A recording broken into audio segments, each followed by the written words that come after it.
जिथे सारियां बोलियां इट्टां, एक नज़म अलमास, एक कुड़ी दी चीज गवाची।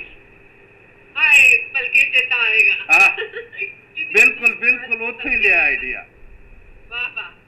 एक कुड़ी दी चीज गवाची, चेता आवे या ना आवे, भलके भी की हो जाना है, चेता ना आवे ते चंगा।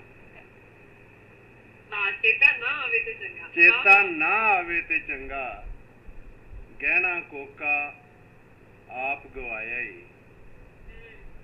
दस की तेरे हथी आया ही, हाल दुआई रौला पाके दसन लगी है लोकां नूं, मेरे पल्ले कुछ नहीं बाकी। मेरे पल्ले कुछ नहीं बाकी। चुप कर बल्लो, चुप कर काकी, बल्लो काकी बाबा, मेरे पल्ले कुछ नहीं बाकी।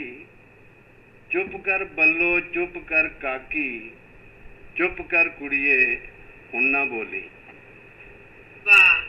चुप कर कुड़िए हुण ना बोली, अपनी खिदो आप ना भोली, लीरा बाजों कुछ नहीं लबना।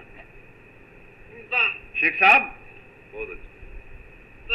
जी जी सर, सुन रहा हूँ पूरा, बड़ी तवज्जो से सुन रहा हूँ। चुप कर बल्लो, चुप कर काकी, चुप कर कुड़िए हुण ना बोली, अपनी खिदो आप ना भोली, लीरा बाजों कुछ नहीं लबना, ए लीरा हुण केड़े कारी, रोंदी फिरनगी चावा मारी, बेमुहारी रुचल डाची।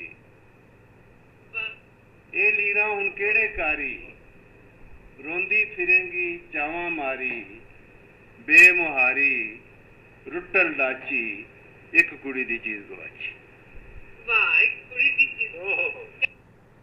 क्या अच्छा कॉन्सेप्ट किया। वाह वाह।